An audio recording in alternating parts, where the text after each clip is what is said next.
ऐसा लगता है कि ये एसआईआर नहीं, एसपीआर, स्पेशल पार्टी रिवीजन हो रहा है सर। सब्जुडिस मामले पर सर, न बोले आप। एसआईआर के जरिए गलतियां ठीक होनी चाहिए और जो ठीक हो उसे गलत करने की मंशा को रोका जाना चाहिए। अगर सुधार सच है तो डर किस बात का।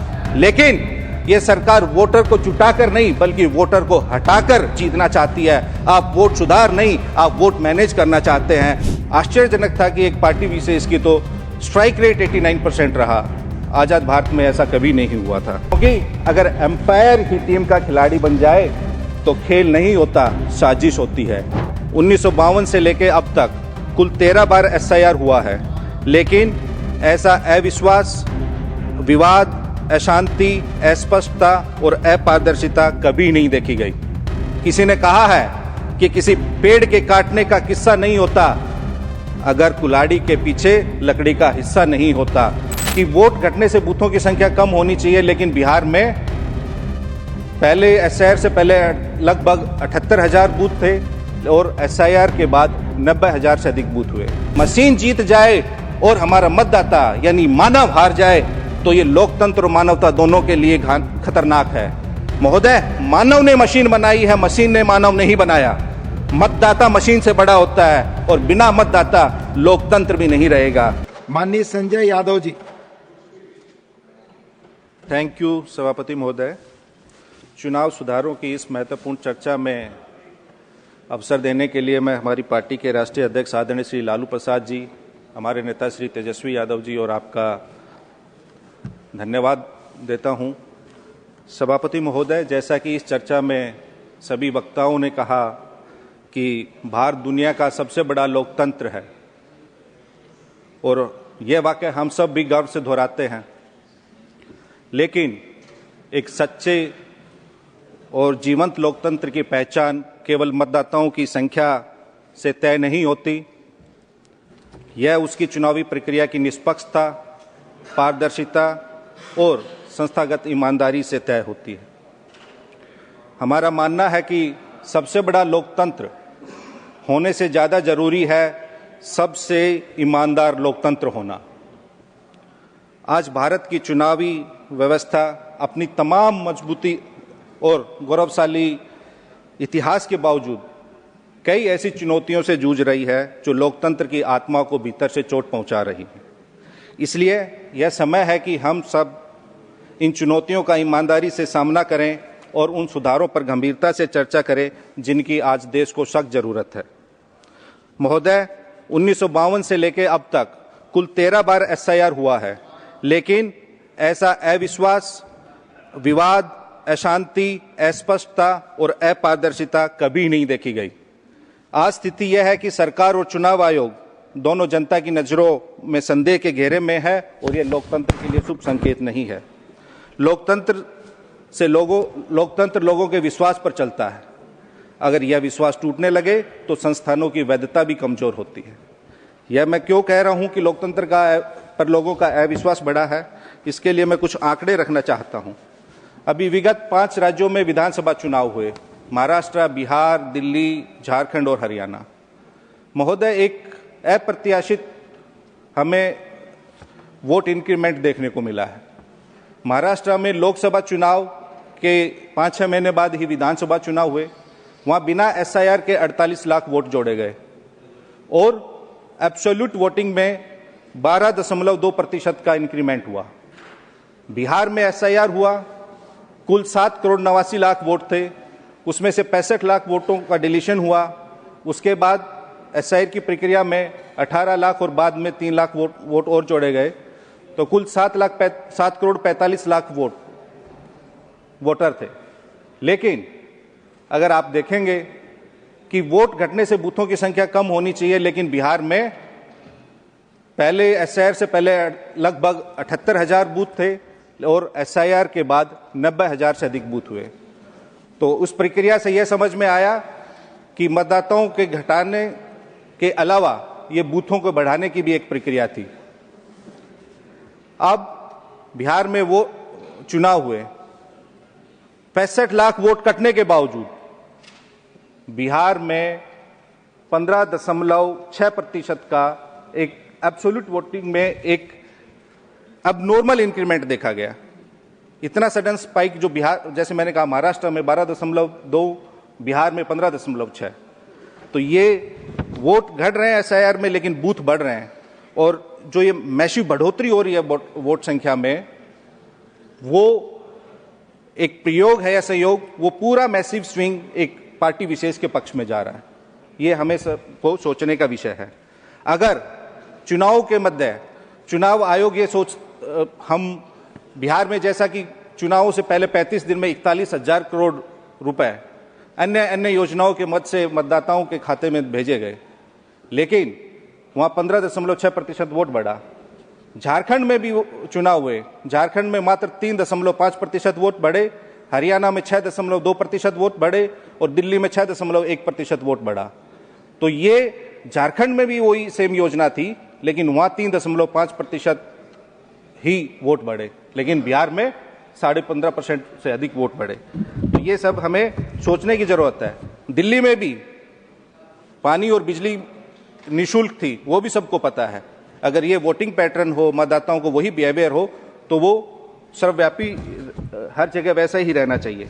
और ये तो आश्चर्यजनक था कि एक पार्टी विशेष की तो स्ट्राइक रेट 89% रहा। आजाद भारत में ऐसा कभी नहीं हुआ था। बिहार में एसआईआर हुआ, मात्र 35 दिन का समय दिया गया। उस 35 दिन में लगभग मैंने कहा कि 7 करोड़ 90 लाख मतदाताओं को पुनरीक्षण कार्य हुआ। उस 35 दिन में जैसा कि सब जानते हैं, बिहार का 73% जो भूभाग है वो बाढ़ प्रभावित है। सावन का भी महीना था, लोग कावड़ लाने जाते हैं, धान रोपाई का भी समय था। माननीय संजय जी, ये एसआईआर ये सब जुडिस मामला है और माननीय चेयरमैन ने शुरू से ही रिक्वेस्ट महोदय, चूंकि हम चुनाव सुधारों पे बात कर रहे हैं, तो जो हमारा अनुभव था तो उसी के संबंध में, वो भी एक चुनाव सुधारों की प्रक्रिया का ही एक अभिन्न अंग है, इसलिए हम बात कर रहे हैं। महोदय, बिहार में 1,77,526 वोट पोस्टल बैलेट थे। उस 1,77,526 में हमारा गठबंधन 143 सीटों पर लीड कर रहा था। हमारा विपक्षी गठबंधन एनडीए मात्र 94 सीटों पर लीड कर रहा था। अदर्स के हिस्से में 6 सीटें थी। पोस्टल बैलेट में मतदान में हम 44.6% मत प्राप्त कर रहे थे, लेकिन उसमें नहीं हुए। जो बाकी जो प्रक्रिया रही उसमें क्या विसंगतियां रही, उस पर मैं आऊं। तो महोदय, केवल हम जब चुनावी सुधारों की बात करते हैं, इलेक्टोरल रिफॉर्म सही तरीके से हो, पक्ष विपक्ष दोनों संतुष्ट हो, और सबसे बड़ी बात है जनता संतुष्ट हो। चुनाव सुधारों पे ये चर्चा केवल औपचारिकता नहीं रहनी चाहिए। आज मतदाता को लग रहा है कि उसके वोट के साथ कहीं ना कहीं हेराफेरी हो रही है। कुछ तो गड़बड़ है, कुछ तो ऐसी शक्ति है जो पिछले दरवाजे से उनके मतदान के साथ कहीं ना कहीं विसंगतियां हैं। रिफॉर्म होना चाहिए, लेकिन उससे देश का लोकतंत्र मजबूत होना चाहिए, ना कि कोई विशेष पार्टी। चुनाव आयोग का कर्तव्य है कि जनता की हर दुविधा, हर शंका, हर सवाल का निवारण करे और तुरंत करे, लेकिन इसमें कहीं ना कहीं हमें सही समय पे सही उत्तर नहीं मिल पाता। किसी ने कहा है कि किसी पेड़ के काटने का किस्सा नहीं होता अगर कुल्हाड़ी के पीछे लकड़ी का हिस्सा नहीं होता। तो इस पूरी प्रक्रिया में चुनाव सुधार की ही नहीं, चुनाव आयोग में भी सुधार की अत्यंत आवश्यकता है, क्योंकि अगर एम्पायर ही टीम का खिलाड़ी बन जाए तो खेल नहीं होता, साजिश होती है। चुनाव प्रक्रिया आज जनता के सवालों के कटघरे में है। हमें सोचना होगा कि आजादी के बाद ऐसा क्यों हो रहा है कि जनता में लोकतंत्र के प्रति अविश्वास बढ़ रहा है।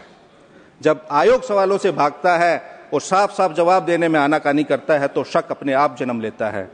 देश की जिस संस्था पर सबसे कम सवाल उठने चाहिए, आज उसी पर सबसे ज्यादा सवाल उठ रहे हैं। ये लोकतंत्र के लिए अति खतरनाक है, हानिकारक है। आज चुनाव आयोग किसी सरकार का और पार्टी का पर्सनल एक्सटेंशन काउंटर नहीं बनना चाहिए। ये हम नहीं, जनता, सर ये हम नहीं, जनता कह रही है। ध्यान रखें, जब चुनाव आयोग का हर फैसला वही चीजें रिकॉर्ड पे जाएंगी, सत्ता के टाइम टेबल और उनके प्लान से मेल खाए, तो सवाल और शक उठना स्वाभाविक है। महोदय, हम इलेक्शन रिफॉर्म पे बात करिए सर, उसी पे करें। हमें सर चुनाव सुधार चाहिए, निष्पक्ष चुनावी प्रक्रिया का सफाया नहीं चाहिए। हमें सिलेक्टिव इनकरेक्ट रिवीजन नहीं चाहिए, बल्कि हमें ट्रांसपेरेंट इंटेंसिव रिवीजन चाहिए। ऐसा लगता है कि ये एसआईआर नहीं, SPR, स्पेशल पार्टी रिवीजन हो रहा है सर। सब्जुडिस मामले पर न बोले आप। SIR के जरिए गलतियां ठीक होनी चाहिए और जो ठीक हो उसे गलत करने की मंशा को रोका जाना चाहिए। अगर सुधार सच है तो डर किस बात का। लेकिन यह सरकार वोटर को जुटाकर नहीं बल्कि वोटर को हटाकर जीतना चाहती है। आप वोट सुधार नहीं, आप वोट मैनेज करना चाहते हैं। देश ने बिहार चुनाव में देखा कि कैसे 41,000 करोड़ रुपए मात्र मतदान की तिथि से 35 दिन पहले बांटा गया। क्या चुनाव आयोग को उसमें हस्तक्षेप करके उसको रोकना नहीं चाहिए? आपका एक राज्य के लिए अलग मापदंड होता है, दूसरे राज्य के लिए आपका अलग पैमाना होता है। आपको ऐसा नहीं होना चाहिए। अगर रेफरी ही विपक्षी टीम से मिलके नियम बदलने लग जाएगा तो सर खेल नहीं रहेगा, निष्पक्ष खेल नहीं होगा। सर मैंने स्वयं चुनाव आयोग को एक 4 पेज का लेटर लिखा कि कैसे कैसे धांधली हो रही है, लेकिन कभी कोई संज्ञान नहीं लिया गया। अब सर क्यों अविश्वास बढ़ रहा है, जनता क्यों सवाल उठा रही है? क्योंकि और मैं विगत कई चुनावों की, जो 6 राज्यों के चुनाव का मैंने जिक्र किया, उसमें जनता इलेक्ट्रॉनिक मशीन पर सवाल उठा रही है। हम सिर्फ उनकी आवाज को, उनकी भावनाओं को, उनकी शंकाओं को आपके माध्यम से यहां सदन में रख रहे हैं। दुनिया की हर मशीन ऑडिट होती है महोदय, लेकिन ईवीएम पर यह ऐतराज क्यों? दुनिया में कोई टेक्नोलॉजी या चूक नहीं है, कोई भी। हमने देखा है हमारे देश में ही हमारी मिनिस्ट्री ऑफ डिफेंस की वेबसाइट पे साइबर अटैक होता है, उसे हैक करने की कोशिश होती है और किया भी गया है 2018 में। हमारी मिनिस्ट्री ऑफ होम अफेयर्स की वेबसाइट पे भी साइबर अटैक्स हुए हैं। तो कोई भी तकनीक अचूक नहीं है महोदय। दुनिया की सबसे सुरक्षित माने जाने वाली प्रणालियां भी हैक हुई हैं, तो ईवीएम को अवैध कहना तकनीकी रूप से सही नहीं लगता महोदय। ईवीएम पर सवाल लोकतंत्र को कमजोर नहीं, मजबूत करता है। अगर वोटर कहे कि मुझे ईवीएम पर भरोसा नहीं है तो क्या आप उसे अपराध मानेंगे? अगर वोटर कहेगा कि मेरे पास सब कागजात हैं और आप मेरा वोट डिलीट कर रहे हैं तो उसे क्या आप अपराध मानेंगे? नहीं महोदय। ईवीएम को बचाने से ज्यादा जरूरी है जनता के भरोसे को लोकतंत्र में बचाना, और जनता का भरोसा किसी मशीन में नहीं, निष्पक्ष प्रक्रिया और प्रणाली से ही संभव है। जब वोट कागज पे दिखता है तो गिनती में कागज क्यों नहीं? हम 5% मिलान भरोसा नहीं देता, 100% मिलान ही भरोसा देगा। लोग कह रहे हैं कि ईवीएम पारदर्शिता नहीं दे रही, और लोकतंत्र पारदर्शिता के बिना जिंदा नहीं रह सकता।